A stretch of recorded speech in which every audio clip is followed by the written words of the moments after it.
दोस्तों नमस्कार। मैं ना सोनांजलि कथा कहानी और उपन्यास के संग के साथ पुनः हाजिर हूँ। आइए सुनते हैं कहानी पर्दा, जिसे लिखा है यशपाल जी ने मेरे अर्थात ना सोनांजलि के स्वर में।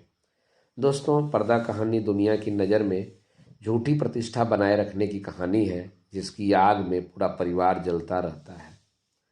चौधरी पीरबख्श के दादा चुंगी के महकमे में दारोगा थे। आमदनी अच्छी थी।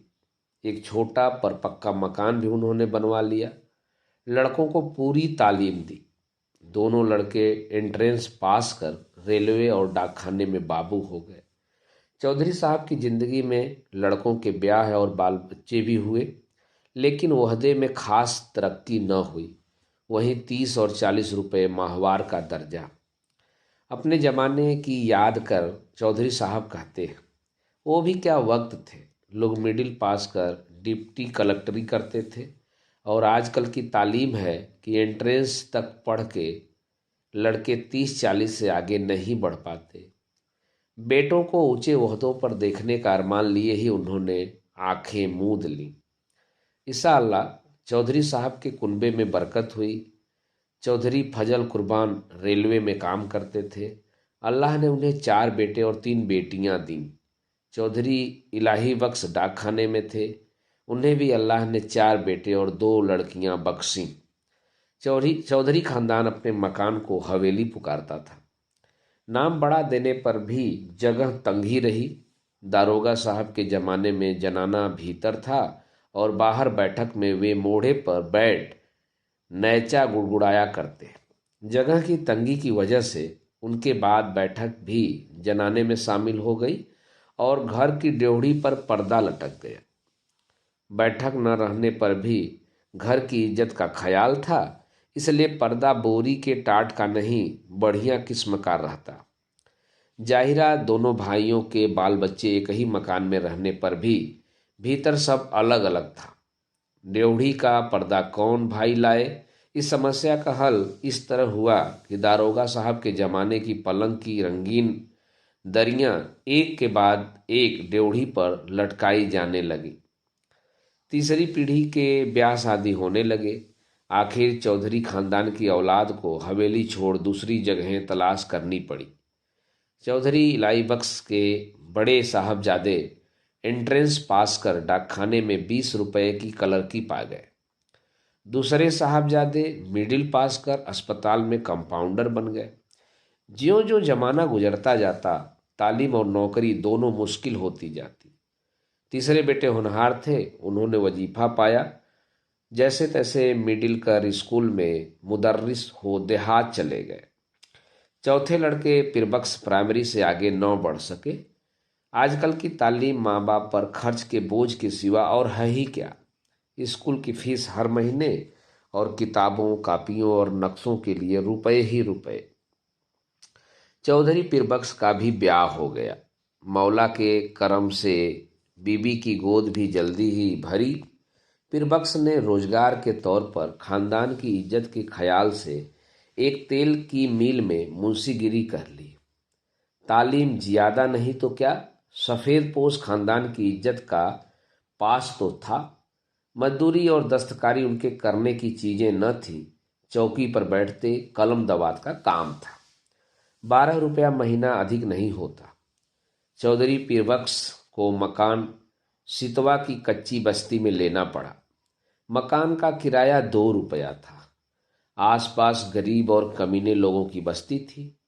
कच्ची गली के बीचों बीच, गली के मुहाने पर लगे कमेटी के नल से टपकते पानी की काली धार बहती रहती, जिसके किनारे घास उगाई थी। नाली पर मच्छरों और मक्खियों के बादल उमड़ते रहते। सामने रमजानी धोबी की भट्ठी थी, जिसमें से धुआं और सब्जी मिले उबलते कपड़ों की गंध उड़ती रहती। दाईं ओर बीकानेरी मोचियों के घर थे। बाईं ओर वर्कशॉप में काम करने वाले कूली रहते। इस सारी बस्ती में चौधरी पीरबख्शी पढ़े लिखे सफेद पोश थे। सिर्फ उनके ही घर की ड्योढ़ी पर पर्दा था।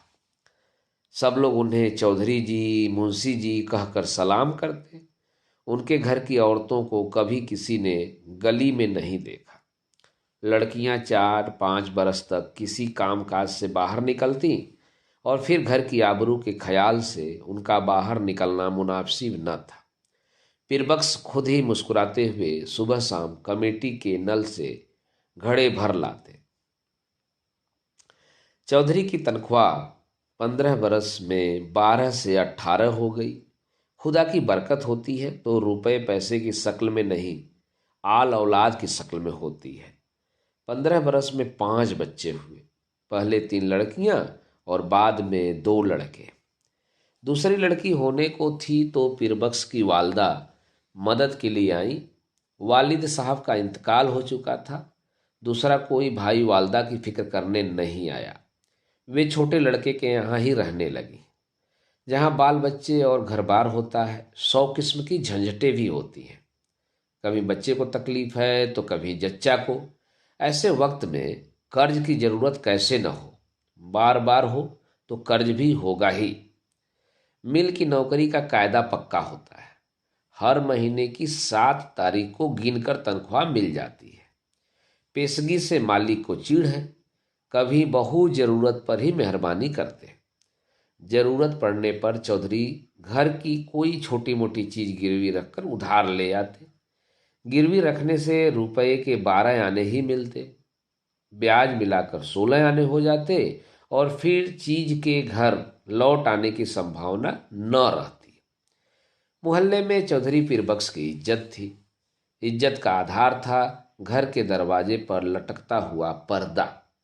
भीतर जो हो पर्दा सलामत रहता। कभी बच्चों की खींच खांच या बेदर्द हवा के झोंके से उसमें छेद हो जाते तो पर्दे की आड़ से हाथ सुई धागा ले उसकी मरम्मत कर देते। दिनों का खेल। मकान की ड्योढ़ी के किवाड़ गलते गलते बिल्कुल गल गए। कई दफे कसे जाने से पेच टूट गए और सुराख ढीले पड़ गए। मकान मालिक सुरजू पांडे को उसकी फिक्र न थी। चौधरी कभी जाकर कहते, सुनते तो उत्तर मिलता, कौन बड़ी रकम थमा देते हो, 2 रुपल्ली किराया और वह भी 6-6 महीने बकाया। जानते हो लकड़ी का क्या भाव है? 9 हो मकान तो छोड़ जाओ। आखिर किवाड़ गिर गए। रात में चौधरी उन्हें जैसे तैसे चौखट से टिका देते। रात भर दहशत रहती कि कहीं कोई चोर न आ जाए। मोहल्ले में सफ़ेद पोशी और इज्जत होने पर भी चोर के लिए घर में कुछ न था। शायद एक भी साबित कपड़ा या बर्तन ले जाने के लिए चोर को न मिलता। पर चोर तो चोर है। छीनने के लिए कुछ न हो तो भी चोर का डर तो होता ही है। वह चोर जो ठहरा।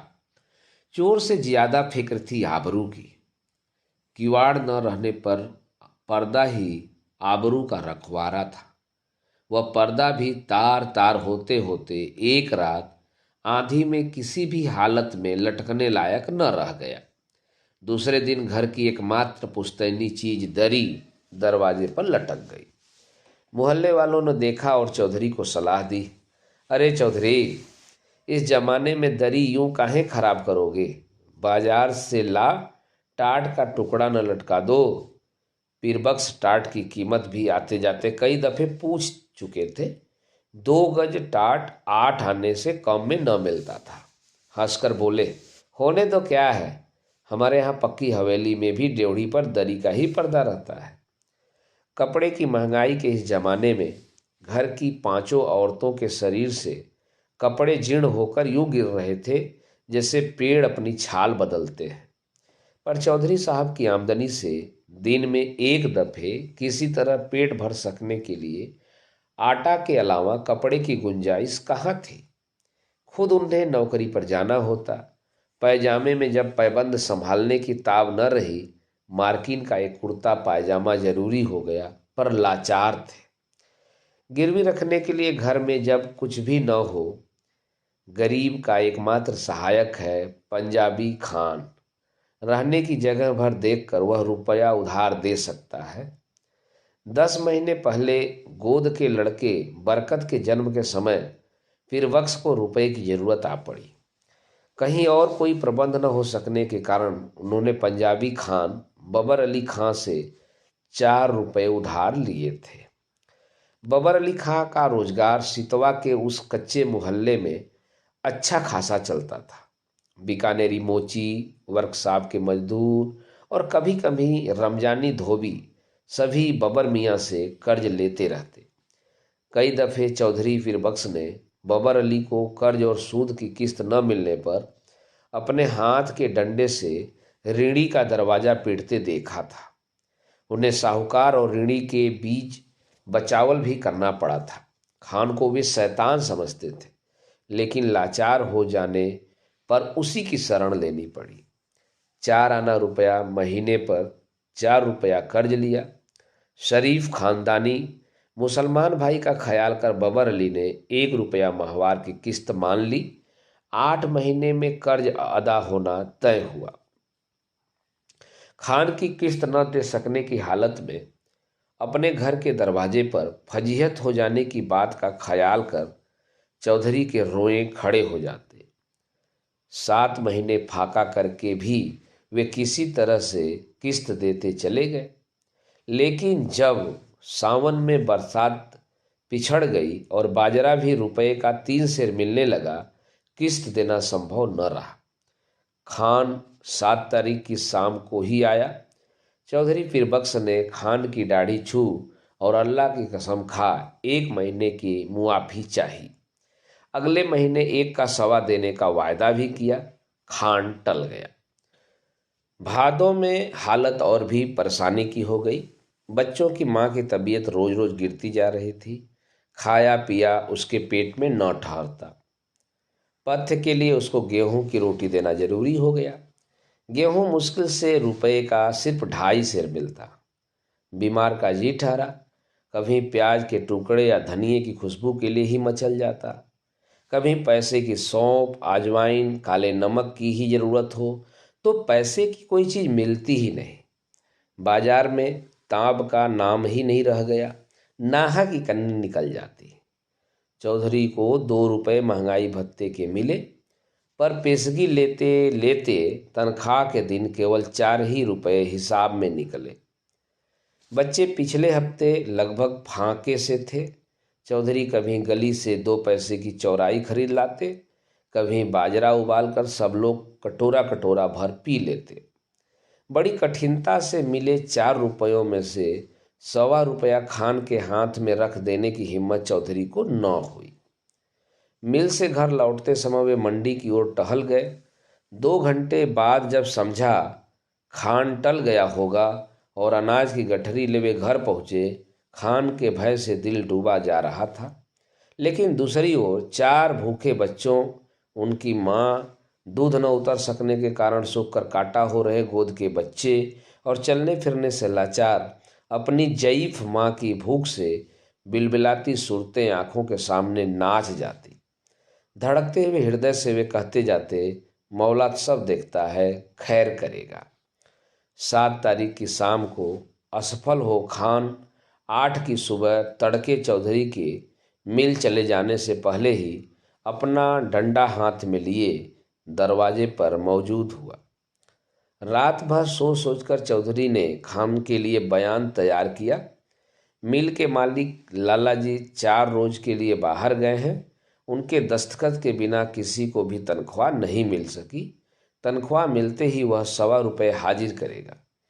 माकूल वजह बताने पर भी खान बहुत देर तक गुर्राता रहा।